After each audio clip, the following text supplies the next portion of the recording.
বন্ধুরা, রোজের রুটি পরোটা না খেতে ভালো লাগলে দুর্দান্ত এই রেসিপিটা একবার বানিয়ে নাও। এটা খেতে তোমাদের আর কোনো তরি তরকারি বানাতে হবে না। তাই এই নতুন রেসিপিটা কিভাবে বানাই প্রথম থেকে শেষ পর্যন্ত দেখো। রেসিপিটা ভালো লাগলে ভিডিওটা একটা লাইক করবে, আপনজনদের সাথে শেয়ার করবে। বন্ধুরা, আজ আমি এখানে দেখো নিয়েছি, আমি একটা বড় সাইজের আলু কেটে নিয়েছি, দুটো গাজর কেটে নিয়েছি, পেঁয়াজ দুটো নিয়েছি, এখানে এক বাটি মটরশুঁটি নিয়েছি, এক বাটি দুধ, এক বাটি আটা, আর নিয়েছি আমি এখানে 3টে ডিম। এই উপকরণগুলো দিয়ে আজ আমি দারুণ স্বাদের রেসিপি বানাবো।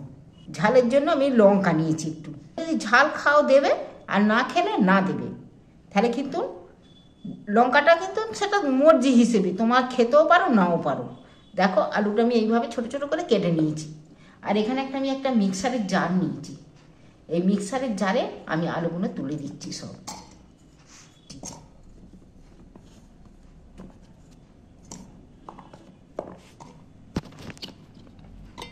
সামান্য একটু জলও দিয়ে দিচ্ছি। দেখো এখানে দারুণ পেস্ট হয়েছে। আলুটা যে নিয়েছি, আলুটা পেস্ট হয়ে গেছে, আর পেস্ট করে নিয়েছি তো এত সাদা ধপধপে হয়েছে। কিন্তু আলু কেটে সঙ্গে সঙ্গে জলে দেবে, আলু ধুয়ে রাখবে, তাহলে আলুর কালারটা সুন্দর হবে, লাল হবে না। আর কেটে অমনি ফেলে রেখে দিলি লালচে ভাব এসে যাবে। এইবার আমি এখানে একটা জায়গা নিয়েছি, এর মধ্যে ঢেলে নিচ্ছি আলুর পেস্টটা। এইবার আমি এখানে ডিমগুলো যে নিয়েছি, ডিমটা ফাটিয়ে নিচ্ছি।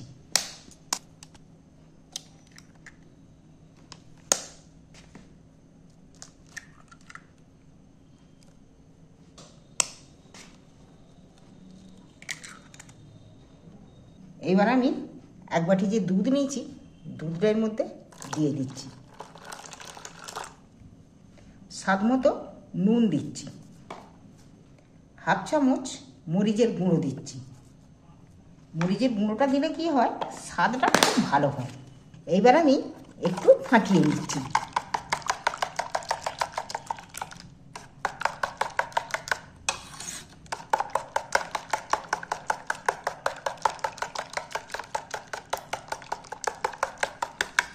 বন্ধুরা, আমার চ্যানেলে যারা নতুন আছো তারা কিন্তু চটপট আমার চ্যানেলটা সাবস্ক্রাইবার করে দিও।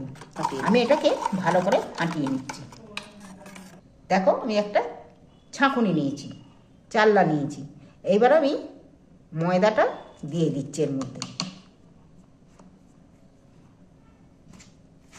ময়দাটা দিয়ে চামচ দিয়ে নাড়লে ঘেঁটে যাবে। এতে করে কেন দেয়া, ময়দাটার মধ্যে হাওয়া ঢুকে থাকে অনেক সময়, তাহলে ময়দাটা একদম ফ্রেশভাবে ভালোভাবে মাখা যাবে।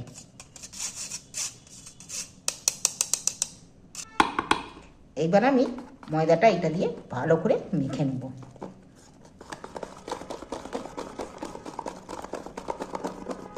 এইভাবে একবার রেসিপিটাও বানিয়ে খেয়ে দেখবে। যারা একটা দুটো রুটি খায় তারা দেখবে কটা খেয়ে নেয়। এটা মাখাও হয়ে গেছে, ফাটানোও হয়ে গেছে, ডিমটার আর কোনো নেই। সাদাটাই হয়ে থাকে, ডালা হয়ে থাকে, ডালা নেই। খুব ভালো কিন্তু মাখানো হয়ে গেছে। এইটা কতটা সুন্দর, কতটা পুরোভাবে হচ্ছে বুঝতে পারছো? এই যে খুব পাতলা না হলে খুব মোটাও নয়, আর খুব পাতলাও নয়। পাতলা হলে পাতলা খুব ভালো হবে না, আর খুব গাঢ়ও নয়, একদম মিডিয়াম সাইজে হয়েছে। আলুটা যার মধ্যে মিক্সার করে নিয়েছি, সেই জারেতেই আমি কড়াইশুঁটিগুলো জারের মধ্যে তুলে দিচ্ছি। দিয়েও এতেও আমি একটু সামান্য করে জল দিচ্ছি, দিয়ে এটাও মিক্সারে একটু ঘুরিয়ে নেব, পেস্ট করে নেব। গ্যাস জেলে আমি একটা প্যান বসিয়েছি। এইবার আমি তেল দিয়ে দিচ্ছি। আমি তেলটাকে একটু হালকা করে তেল বুলিয়ে নিচ্ছি প্যানটার মধ্যে।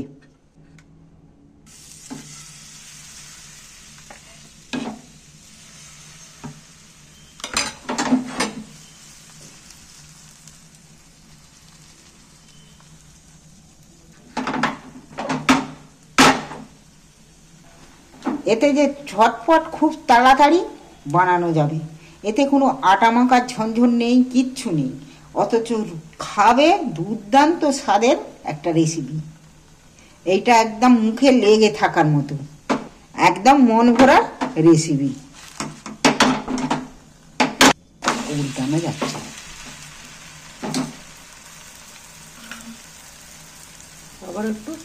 আবারও আমি একটু উপরে তেল দিয়ে দিচ্ছি, তাহলে তেলটা দিয়ে এপিট ওপিট করে ভালো ভাজা যাবে।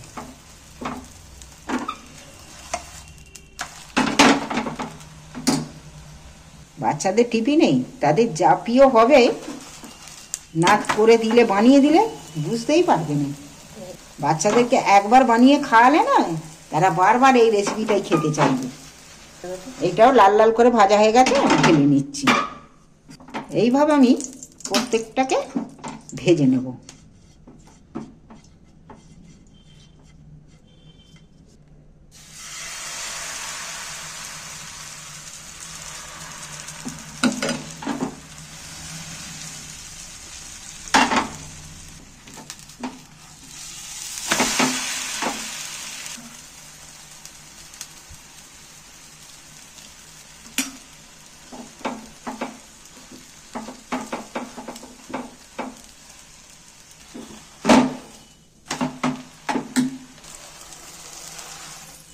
এইভাবে আমি সবগুলোকে ভেজে নেবো একটা একটা করে।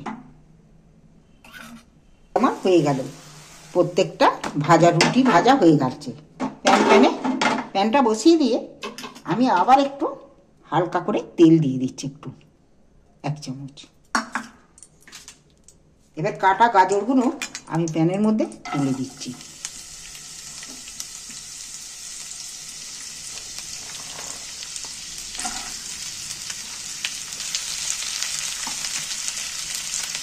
আমি এতে স্বাদ মতো একটু নুন দিয়ে দিচ্ছি গাজরটার মধ্যে। এইবার আমি এইটাকে তেলের মধ্যে একটু নাড়াচাড়া করে নেব।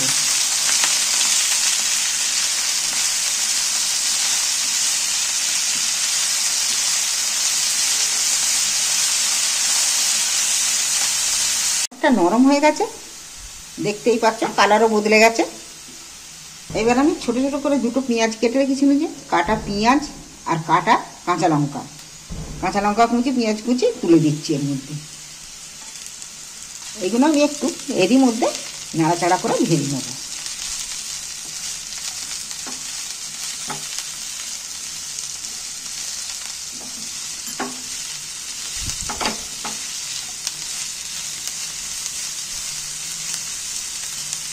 দেখো পেঁয়াজ আর গাজর ভাজা হয়েই এসছে, আর সামান্য আর একটুখানি নেড়ে নাড়াচাড়া করব। এবার আমি গ্যাসের ফ্লেমটা অফ করে দিচ্ছি, গ্যাসটা অফ করে দিচ্ছি। ভাজা অনেকটাই হয়ে গেছে, দেখতে পাচ্ছ।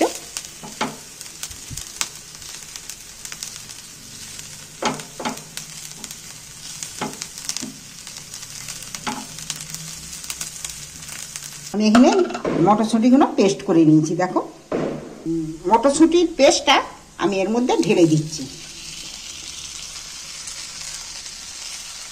এর মধ্যেই একটু ভাজা ভাজা করে নেব।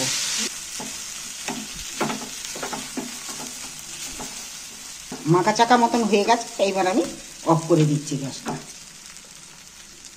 পেস্টটা কাদা কাদা মতন ছিল, একটু শুকনো শুকনো, একটু রস মতো ছিল, রসটাও মরে গেল। মধ্যে পেতে নিচ্ছি একটা একটা করে। এইবার আমি পুরটাকে এর মধ্যে দিয়ে নিচ্ছি।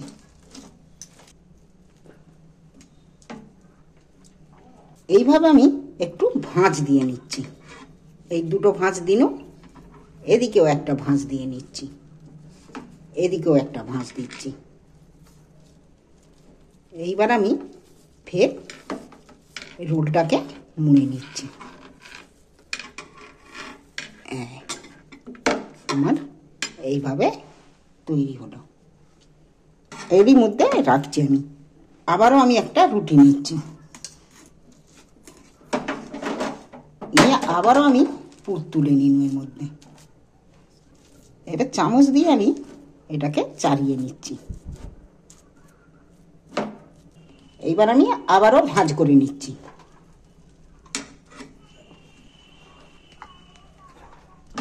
জেলে দিচ্ছি। আমি এইবার একটু গা ঘি ব্যবহার করছি।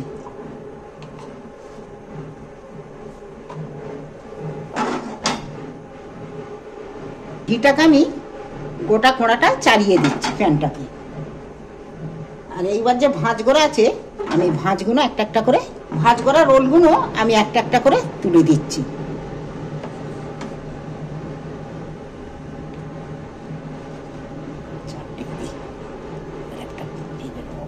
দেখি একটা উল্টে দেখো, এবার আমি এক পিঠ করে উল্টিয়ে দিচ্ছি। এক পিঠ করে কিন্তু দারুণ ভাজা হয়েছে।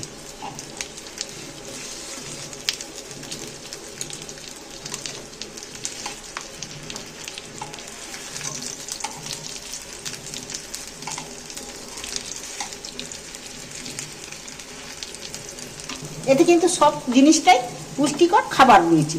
বাচ্চাদের খুবই প্রোটিন জিনিস আছে। গাজর বাচ্চারা খেতে চায় না, গাজরটাও যাবে পেটে, গাজরটাও যাবে, খাবে। আর মটরশুঁটিও অনেকে খেতে চায় না, মটরশুঁটিটাও খেয়ে নেবে। আর ডিমটা তো হচ্ছেই, যাচ্ছেই। দেখো একদম সেই রোলের মতো করে লাল লাল করে ভেজে নিয়েছি। এবার আমি এক পিঠ করে আবারও উল্টে দিচ্ছি। দারুণ দেখতে লাগছে না? এইবার কিন্তু আমি একটা একটা করে তুলে নেব। উল্টে পাল্টে ভাজা হয়ে গেছে, এবার আমি একটা জায়গার মধ্যে তুলে নিচ্ছি।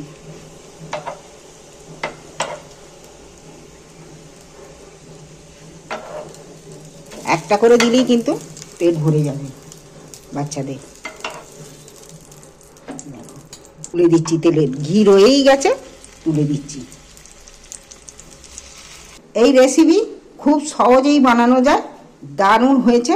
তোমরাও কেউ যদি তোমাদের পছন্দ হয়ে থাকে তাহলে চ্যানেলটা অবশ্যই সাবস্ক্রাইবার করবে। দেখছো কত সুন্দর দেখতে যেমন হয়েছে, খেতেও কিন্তু দারুণ খেতে হবে। আমি একটা এর মধ্যে কেটে কিন্তু আমি একটা দেখাচ্ছি। হ্যাঁ দেখো,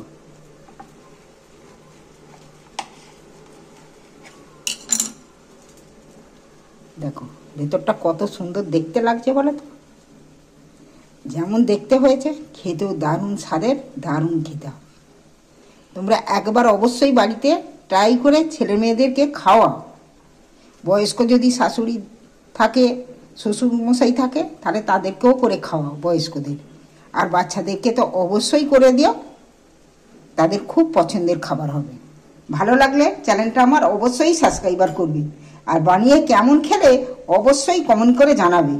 একই সঙ্গে আর একটা রেসিপি তোমাদেরকে দেখিয়ে রাখছি। এই রেসিপিটাও দেখে রাখো, কথা দিচ্ছি তোমাদের ভালো লাগবে। রেসিপিটা বানাতে নিয়েছি আমি এখানে কিছু সবজি কেটে। এখানে আমি চারটে কাঁচা লঙ্কা কেটে নিয়েছি, একটা টমেটো কেটেছি, আর এখানে দুটো মাঝারি সাইজের দুটো পেঁয়াজ কেটে নিয়েছি, আর ধনেপাতা তো দেখতেই পাচ্ছ দুটো গাছ কেটে নিয়েছি। এই সবজিগুলো দিয়েই আমি আজ রেসিপিটা বানাবো। সঙ্গে নিয়েছি, আর আমি সঙ্গে নিয়েছি পিস কাটা পাউরুটি কিছুটা, 6 পিস আছে। তোমরা যদি বেশি প্রয়োজন মনে করো বেশিও দিতে পারবে। একই সাথে আমি নিয়েছি 3টে ডিম। তাই চলো রেসিপিটা কিভাবে বানাই তোমরা কিন্তু শুরু থেকে শেষ পর্যন্ত দেখতে থাকবে।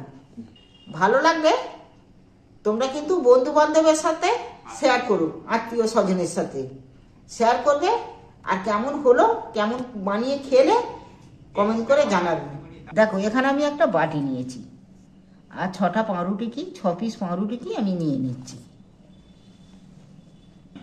এইবার আমি এখানে পাউরুটিটার ওপরে জল ঢেলে দিচ্ছি। জল দিয়ে দিই। আমি পাউরুটিটা নরম হয়ে গেছে, পাউরুটির জলটা আমি ফেলে দিচ্ছি। এবারে কত একদম পুরো মনে হবে যে যেন ছানা, দেখছো। এইবার আমি এখানে একটা সাইড করে নিচ্ছি। এখানে 3টে বাটি নিয়েছি। এইবার আমি একটা একটা করে ডিম ফাটিয়ে নিচ্ছি।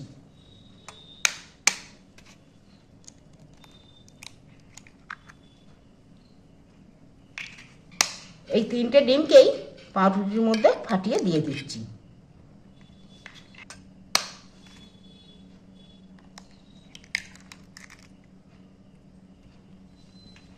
এইবার আমি কুসুমগুলো একটা একটা করে তুলে নিচ্ছি। কুসুমগুলো এক এক করে আমি একটা বাটির মধ্যে আবার তুলে নিচ্ছি ওর থেকে।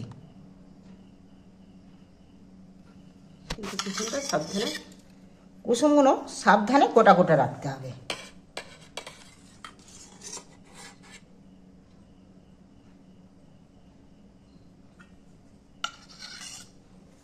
তিনটে কুসুমকেই আমি তিনটে বাটিতে তুলে নিয়েছি।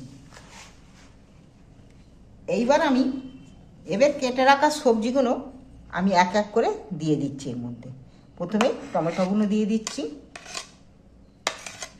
তারপর কাঁচা লঙ্কা দিচ্ছি, এবার পেঁয়াজ কুচিগুলো দিয়ে দিচ্ছি, আবার ধনে পাতাগুলোও দিয়ে দিচ্ছি। এবার আমি একটু স্বাদ মতো নুন দিয়ে দিচ্ছি। এতে কিন্তু আমি আর কিছু দিচ্ছি না। এইবার মেখে নেব, হাতা দিয়েই আমি মেখে নেব।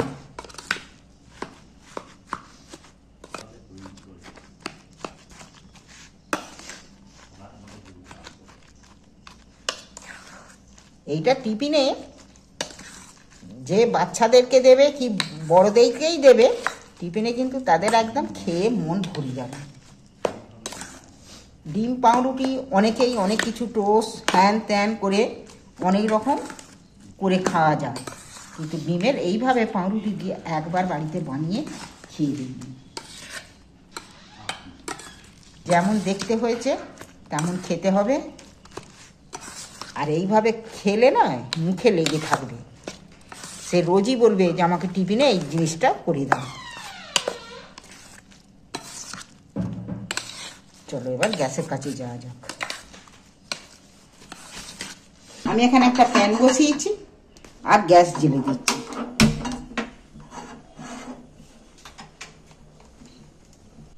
প্যানের মধ্যে সর্ষের তেলও দিয়ে দিচ্ছি, অল্প করেই সর্ষের তেল দিচ্ছি।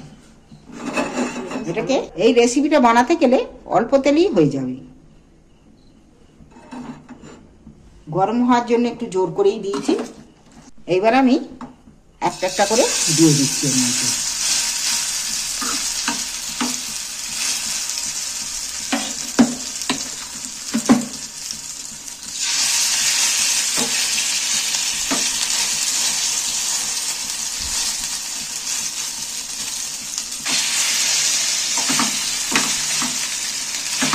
চামচ দিয়েই আমি কিন্তু সাইজ করে গোল গোল সাইজ করে নিচ্ছি। এবার আমি একটা একটা করে এর মধ্যে ঢেলে দিচ্ছি। ডিমের কুসুমগুলো একটা একটা করে দিয়ে দিচ্ছি।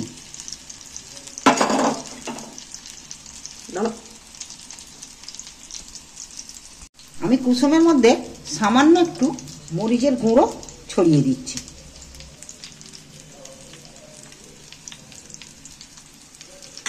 মরিচের গুঁড়োটা যেমন দিয়েছি ঝালটা, তেমন সামান্য করে একটু নুনও 2-4টে করে দানা ছড়িয়ে দিচ্ছি। তাহলে নুন আর ঝাল দুটোই লাগবে। এখানে আমি একটা কাঁচি নিয়ে চাপা দিয়ে দিচ্ছি। একটু সময় দিতে হবে ওকে। গ্যাসের ফ্লেম আস্তে করে দিয়েছি। আস্তেই থাক, ভাপেতে একটু সেদ্ধ হবে। দেখি মিনিট 3 হয়ে গেছে। দেখছো ডিমগুলো ভাপেতে কতটা সাদা সাদা হয়ে গেছে। এইবার আমি একটা একটা করে আস্তে আস্তে উল্টিয়ে দেব।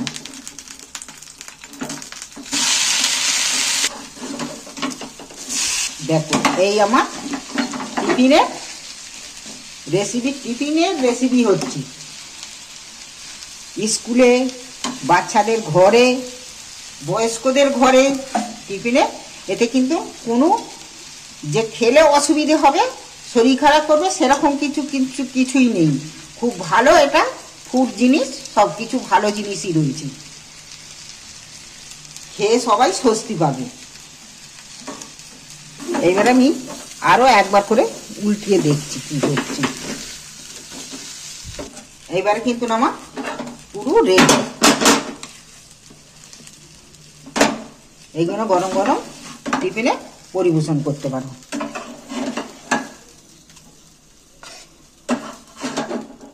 মুখে কিন্তু লেগে থাকবে এক একজনকে এক একটা দিলে। দারুণ কিন্তু দেখতে হয়েছে, দেখো কত শক্ত, আবার পুরোভাবে গোটা হয়েছে, অথচ দেখতেও খুব ভালো হয়েছে। একবার এইভাবে যাকে দেবে তারই পছন্দের একদম হবে। একবার বাড়িতে বানিয়ে এইভাবে অবশ্যই বাচ্চাদের খাওয়াও। দেখো কত সুন্দর, দেখো দেখতে ভেঙে দেখিয়েছি কত সুন্দর ভাঙতে লাগছে দেখতে, দেখছো? এই পাশটা কিন্তু লাল লাল হয়ে ভাজা হয়েছে আর এই পাশটা নরম ভাজা হয়েছে। বানাতে গেলে এইভাবেই এক পাশ এই পাশের থালে ভেজে ফেললে কালো হয়ে গেলে তাহলে চেনা যাবে না যে কুসুমটা গোটা আছে কি নাই। এটা যদি তোমাদের পছন্দ হয়ে থাকে এইভাবে বানিয়ে খেয়ে তোমাদের ভালো লাগলে চ্যানেলটা অবশ্যই সাবস্ক্রাইবার করবে, আপনজনদের সাথে শেয়ার করবে, আর কেমন বানিয়েছি বানিয়ে কেমন খেলে সেটা কমেন্ট করে অবশ্যই জানাবে। একবার অবশ্যই বানিয়ে খেয়ে দেখবে, না খেলে বুঝতে পারবে না যে জিনিসটা কেমন হয়েছে। আজকের মতন এখানেই রাখছি, আবার অন্য দিনে অন্য নতুন ভিডিও নিয়ে আসবো।